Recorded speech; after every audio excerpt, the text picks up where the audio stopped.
Welcome to NPA TV. My name is Nokutula Makupula and we are live from the National Arts Festival in Makanda. We are on day 6 of the festival. We've been here from the 25th of June and we are going to be here until the 5th of July. So when you have a moment, please do come by and say hello. But anyway, in this episode, we explore the important work of the National Prosecuting Authority's Asset Forfeiture Unit.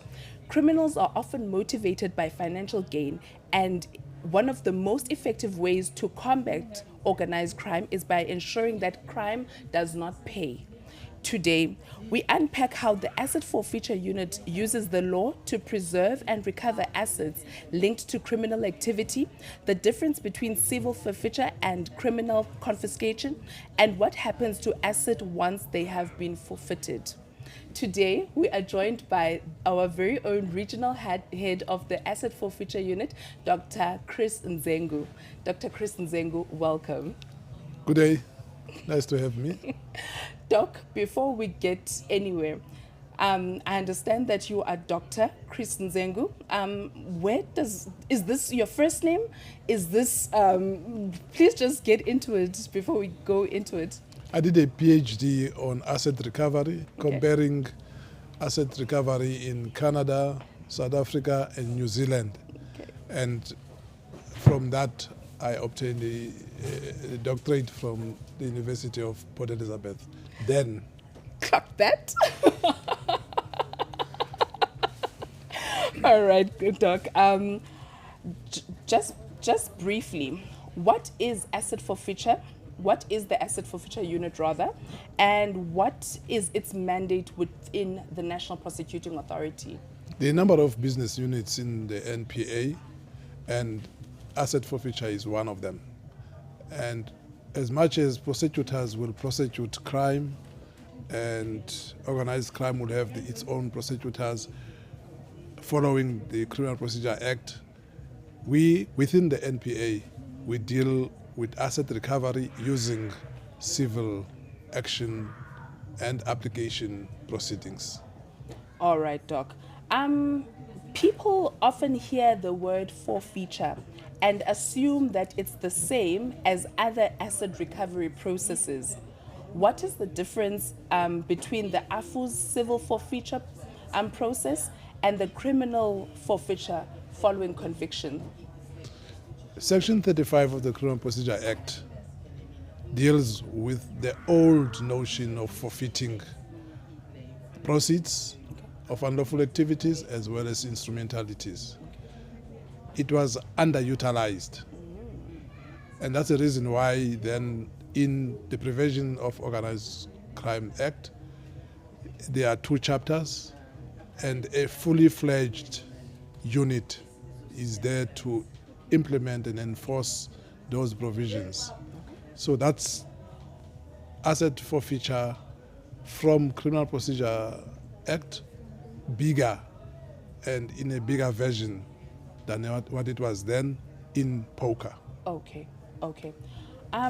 What legislation gives the AFU its powers? In simple terms, what does the Prevention of Organized Crime allow AFU to do? POCA is one of the most important legislation in South Africa. Okay. It's chapter 2, 3, and 4 deal with criminal gang activities, racketeering, and money laundering. But within the same legislation, chapters 5, 6, and 7 deal with issues relating to asset recovery. Okay. So it is important in that way. 3 newly fledged offenses, criminal activities, racketeering, and money laundering, were created through that legislation, plus the mechanism for asset recovery. Okay. Can the AFU preserve or forfeit assets even if no one has been convicted of a crime? If so, under what circumstances can that more or less happen? Asset recovery is broken into 2. Okay. There's non-conviction-based forfeiture, and there is conviction-based forfeiture Okay. in the same legislation. And the most important thing is on non-conviction based forfeiture, you have preservation and forfeiture orders. And then on conviction based, you have a restraint, confiscation, and realization. Okay. So you can, where no one is prosecuted, use non-conviction based forfeiture and preserve and forfeit an asset that was utilized to facilitate the easier commission of an offense, or proceeds of unlawful activities can be preserved and forfeited to the state without any criminal proceedings taking place. Okay. Dr. Ndzengu, can you kindly take us through the process of obtaining a preservation order and ultimately a forfeiture order? Everything is based on an unlawful activity or an offense having been committed. As a result, you will most probably have a docket, Okay. so to speak, Okay. which gives you the evidence upon which you'll build your preservation application and thereafter your forfeiture application. Both of them are in the High Court, and an investigator, criminal investigator, will assist there, a financial investigator will assist there, and then a litigator or an advocate, so to speak, state advocate within the state will be the one who's drafting the application for preservation. And the test there is a bit lighter. Is this proceeds of unlawful activities? And the test is, are there reasonable grounds to believe that it is? Okay. Or are there reasonable grounds to believe that this is an instrumentality of an offense? Okay. If it is true evidence backed up from the docket, then we take that to a judge to assess the evidence and grant us an order, which is called a preservation order. Within 90 days from the publication of the order itself or notice of the order in the Government Gazette, we must launch a forfeiture application. And the test there is for us to prove on a balance of probabilities whether this is an instrumentality of an offense or proceeds of unlawful activities. Okay. Okay. What types of assets can the AFU target? And does this include cash, vehicles, houses, businesses, cryptocurrency, and luxury goods? We include everything Okay. with value. A knife used to commit murder is an instrumentality of murder, but we will not forfeit that. It will be forfeited by the police and destroyed. Okay. We concentrate on valuable assets, movable or immovable. All of them are targeted in our process. Doc, how does the AFU decide which matters to pursue? And also, what is the difference between proving that an asset is the proceeds of unlawful activities and instrumentally of an offense?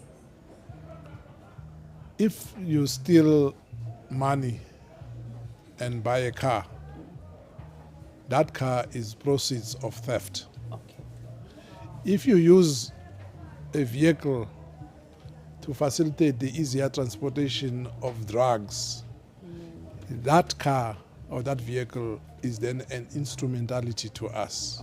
There are certain aspects required by law for us to prove in order for each to be into its box, so to say, and fulfill the requirements. So both of them are there, and we then assist in facilitating them to be forfeited to the state. The Asset Forfeiture Unit speaks about taking the profit out of crime.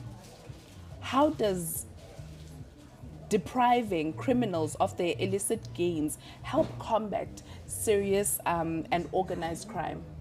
Typically, a criminal will be scared of being convicted and sentenced. All right. That is the old notion of seeing to it that people do not commit crime. But if you add to that the taking away of the benefit received, derived, or retained, or the instrumentality that was used, then you're hitting the person into his or her pocket more than the notional principle of being convicted and sentenced. It's an additional thing, and if you take my car away, I'll think twice. And then once a court grants a forfeiture order, what happens to the money or the property? Does it go to the state? Can victims benefit? Or how are these assets ultimately utilized? Our priority in the unit are victims of the underlying offenses or unlawful activities. Whatever we preserve, whatever we restrain, whatever we forfeit and confiscate, first we ask, is there a victim? If there is a victim, the money will then be channeled and reimbursed. The victim will be reimbursed, and we're promoting what is called restorative justice. Okay. In the absence of a victim, and you have a number of those cases, for instance, cases of drug dealing, cases of money laundering, cases of human trafficking, cases of corruption, there is no victim. And in that way, the state benefits, and we pay back the money into what is called the Criminal Assets Recovery Account. That account is run by Treasury and other government departments, and it is used, the proceeds from that account are used to bolster law enforcement, as well as help those NGOs, non-governmental organizations, who are assisting victims of drug dealing, victims of any other crimes associated with, and that money is used.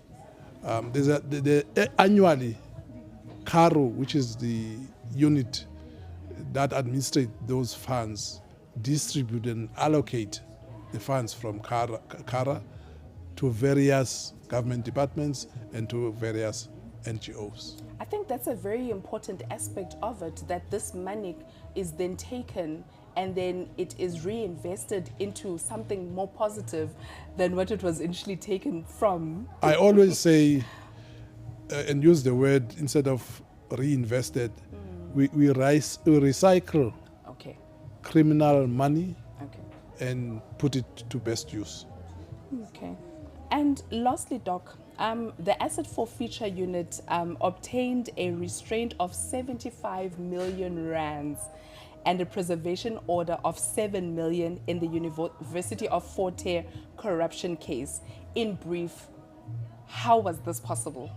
You can restrain and preserve the same property. Okay. You can do that. The requirements are the same, almost, in relation to preservation. You can restrain proceeds of unlawful activities.